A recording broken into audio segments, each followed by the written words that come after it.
गोजोन फुंबिलि दिनै 13 मार्च 2023 आं सिबिरानि ब्रह्म नोंथांमोनखौ SB Bodo News चेनेलाव बयखौबो बरायबाय। नोंथाङा जुदि चेनेलाव गोदानबा सानफ्रोमबो सानसेयारि खौरांखौ मोननो थाखाय SB Bodo News चेनेलखौ साबस्क्राइब खालामनानै लानो हागोन लोगोसे बेल आइकनखौबो क्लिक खालामनो हागोन जाहाथे खौरां फोसावनाय लोगो लोगोनो नोंथांनाव खौराङा गिबिसिन सौहैयो। आसा खालामो नोंथाङा खौरांखौ मोजां मोनगोन आरो खौरांखौ जोबजासे खोनासंगोन होननानैबो आसा खालामनाय थाबाय। दानिया नोंथाङा खौरांखौ खोनासंलांदो। दिनै जानो गोनां मेट्रिक आनजादनि जेनेरेल साइन्स एबा बिगियान आयदानि आनजादा केन्सेल जाबाय। बे बोसोरनि मेट्रिक आनजादा जागायजेननाय साननिफ्रायनो मोजाङै थाङाखै। मोनफ्रोमबो आयदानि आनजादाव मोनफा नङा मोनफा जाथायफोरा जादों। फिन दिनै जानो गोनां जेनेरेल साइन्सनि कुइसन बिलाइयाबो लिक जानायनि खौराङाव गोसारदों। बेनिखायनो बर्ड अफ सेकेन्डारि एडुकेसन आसामा दिनै जानो गोनां बिगियान आयदानि आनजादखौ केन्सेल खालामनो थाखाय नटिफिकेशननि गेजेरजों फोसावबाय।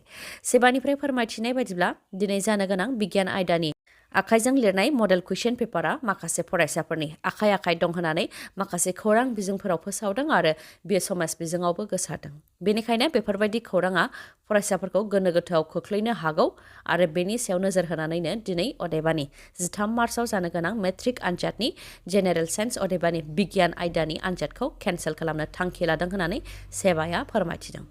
आरो जेनेरेल साइन्सनि आनजादखौ उनाव खुंफिननाय जागोन आरो बेनि अक्ट'खौ फोसावनाय जागोन होननानैबो फोसावदों। लोगोसे बे खौरां गोसारनायनि सायाव नायसंनायनि खामानिया जागायबाय आरो दायनिगिरिनि हेंथायै नांगौबायदि राहा लानाय जागोन होननानैबो फोरमायथिदों बर्ड अफ सेकेन्डारि एडुकेसन आसामनिफ्राय। 200 मुंख्लं नखरनो अनसुंथाइखौ थाबैनो होनाय जासिगोन होननानै बुंथिदों मन्त्रि उरखावगोरा ब्रह्मआ। मन्त्रि उरखावगोरा ब्रह्मआ बुंथिदों दि मुंख्लं नखरनो अनसुंथाइ होनो थाखाय फारिलाइ बानायनायाव थालांगासिनो दङ। जोंनि फारसेनिफ्रायनो लिस्ट एबा स्क्रुटिनि बानायनायनि खामानिखौ मावनो हाया जादों जायनि थाखाय थालांगासिनो दं। मावनो हानायमोनब्ला गासैबो मुंख्लं नखरानो मोनजोबगौमोन होननानै बुंथिदों मन्त्रि उरखावगोरा ब्रह्मआ। दा 200 मुंख्लं नखरनो होनो थाखाय 10 कौटि 5 लाख रांनि खामानिया जाबाय आरो थाबैनो 200 मुंख्लं नखरनो 5 लाख राङै अनसुंथाइखौ होनाय जासिगोन होननानै फोरमायथिदों मन्त्रि उरखावगोरा ब्रह्मआ। बेनि अनगायैबो उरखावगोरा ब्रह्म बिथाङा फोरमायथिबावदों दि आसामनि रां बावजा जथुम्माया दासान्दि जागासिनो दङ आरो माखासे सान जाबावगोन। नाथाय बे खेबाव वेलफेयार अफ बड'लेण्ड डिपार्टमेन्टनि थाखाय बाजेट मोनाबो जानो हागौ होननानै बुंथियो बिथाङा। नाथाय थांनाय बोसोरनि बाजेट आरो भारत सरकारनि स्पेसियेल पेकेजनि गोबां फाइलफोरखौ गनायथि होनानै साननैसो सिगां दैथायहरबाय आरो खामानिया थाबैनो जागायजेनगोन। जिल्ला अडिट'रियाम लुनाय आरो बिटिसिआव स्टेट गेस्ट हाउस लुनाय बायदिफोरा जागायजेनसिगोन होननानै बुंथिदों उरखावगोरा ब्रह्म बिथाङा। CID आसामा रायजो राजाफोरखौ साइबार फ्रड खालामग्राफोरनिफ्राय गोजानाव थानो थाखाय आरो सांग्रां जानानै थानो थाखाय खावलायहरदों। नोंथांमोनहा जुदि साइबार फाइनान्सियेल फ्रड एबा अनलाइननि गेजेरजों रां लुथिजादोंब्ला थाबैनो मोनसे हेल्पलाइन नाम्बाराव कल खालामनो थाखाय खावलायहरदों आरो मोनसे पर्टेलाव एफआइआर होनो थाखाय खावलायहरदों। हेल्पलाइन नाम्बारा जाहैबाय 1930 आरो पर्टेला cybercrime.gov.in। बावैसो सान सिगां पुलकनाथ मुंनि सासे सुबुङा साइबार फ्रडनि गेजेरजों 80,000 SBI एकाउन्टनिफ्राय लुथिजादोंमोन। नाथाय बिथाङा लोगो citizen financial cyber fraud reporting and management system helpline number 1930 आव कमप्लेन होदोंमोन। बेनि उनावनो फ्रड खालामनानै बे रांखौ जाय मोनब्रै बेंक एकाउन्टआव ट्रेन्सफार खालामदों बेफोर एकाउन्टखौ फ्रिज खालामदों जायनि थाखाय फ्रड खालामग्राया रांखौ एकाउन्टनिफ्राय दिहुननो हायाखै। बेनिखायनो जाहाथे सिनाय मोनै सुबुंफोरजों जायखिजाया OTP, CVV, पिन आरो पासवार्डखौ शेयार खालामा आरो इमेल, SMS आरो WhatsAppनि गेजेरजों फैनाय लिंकफोरखौ मिथियालासे क्लिक खालामा बेनि थाखाय सांग्रांथि हरदों CIDनिफ्राय। चिरांनि बासुगावआव दुंहाव थासारि खुनुरुखुमै जिउ रैखा मोननो हादों RSSनि दैदेनगिरि अजय बास्परा। फोरमायथिनाय बायदिब्ला RSSनि दैदेनगिरि अजय बास्परनि ट्रेक्टरखौ इब्राहिम आलीया भारायाव सालायोमोन नाथाय गोलाव समनिफ्रायनो रां होआखैमोन इब्राहिम आलीया, जायखौ लानानै अजय बास्परा इब्राहिम आलीनि न'आव नुजाथिहैदोंमोन। बेयावनो बिथांमोननि गेजेराव दान्थे बिदान्थे नांज्लायलायनाय जादों जेराव अजय बास्परखौ खर'आवबो बुनानै गाग्लोबदों जायजों खर'आव गोब्राब जोखोम जादों अजय बास्परा। जाथायखौ लानानै उनाव बिथाङा बासुगाव पुलिस थानायाव गसर हैदों नाथाय इब्राहिम आलीया खारखुमानानै थानायनि थाखाय इब्राहिम आलीनि बिफाखौ हमदों बासुगाव पुलिसआ। आसाम पुलिसजों एनकाउन्टार खालामजानाय डिम्बेश्वर मुसाहारिनि नखराव all India tribal students association आरो all Assam tribal students association लोगोसे वुमेन जास्टिस फराम आरो बनस'आ नुजाथिहैदों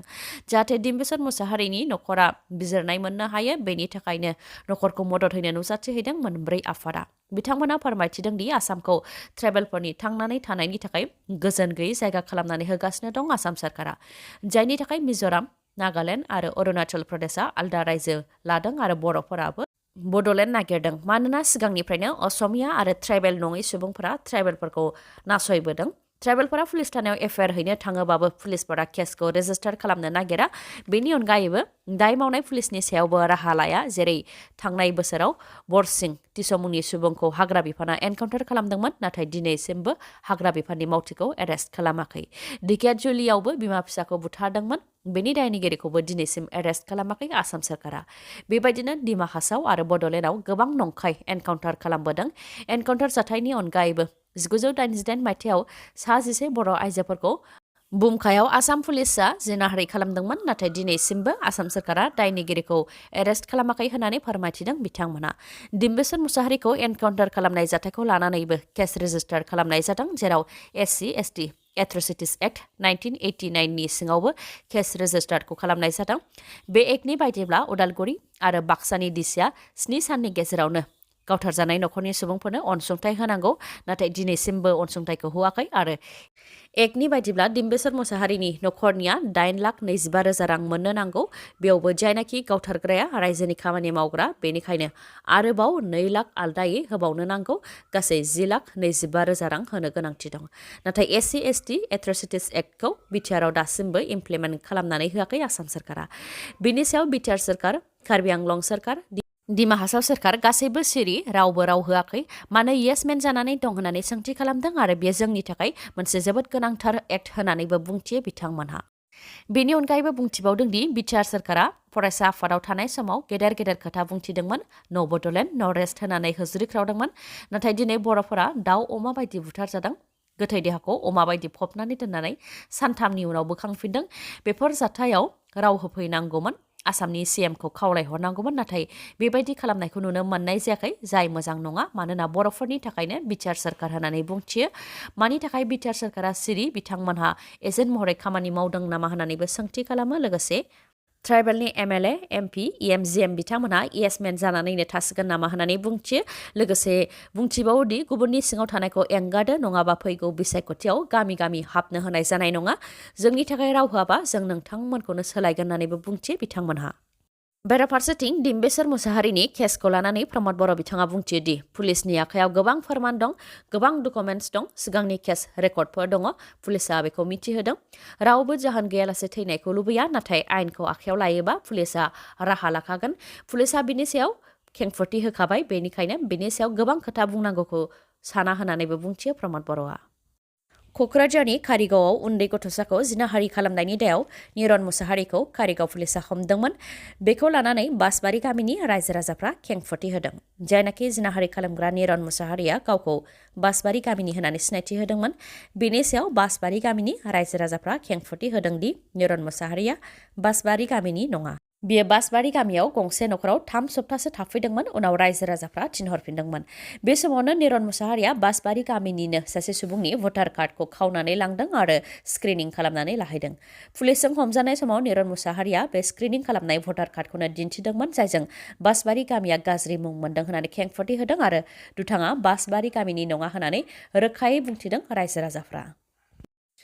फोरोंगिरि थिसननायनि सायाव प्रमद बर'नि बिबुंथि जाय समाव टेट पास जानाय बिजाथिफोरा फोरोंगिरियाव थिसननायखौ गोलाव समनिफ्रायनो नेनानै दं आरो दाबि खालामबोगासिनो दं बे समाव फोरोंगिरियाव थिसननायखौ लानानै प्रमद बर'नि बिबुंथि बिथाङा बुंथिदों दि आसाम टेट पास आरो BTC टेट पास जानाय बिथांमोननो जयैनो एपइन्टमेन्टखौ होनाय जागोन दा बे समाव 1999 मायथाइनि गासैबो फोरोंगिरिफोरनि साख्रिफोरखौ रेगुलार खालामनो नाजागासिनो दं थाखानाय पस्टआव 1999 मायथाइनि फोरोंगिरिफोर आरो गुबुन गुबुन फोरोंगिरिफोरनो साख्रि होनायनि खामानिया जागासिनो दं बेनि उनाव 1200 पस्ट फैबावगोन बेयाव थालांनाय फोरोंगिरिफोरखौ थिसनगोन बेनि अनगायैबो आरोबाव पस्टफोरा फैगासिनो दं होननानै बुंथियो प्रमद बर'आ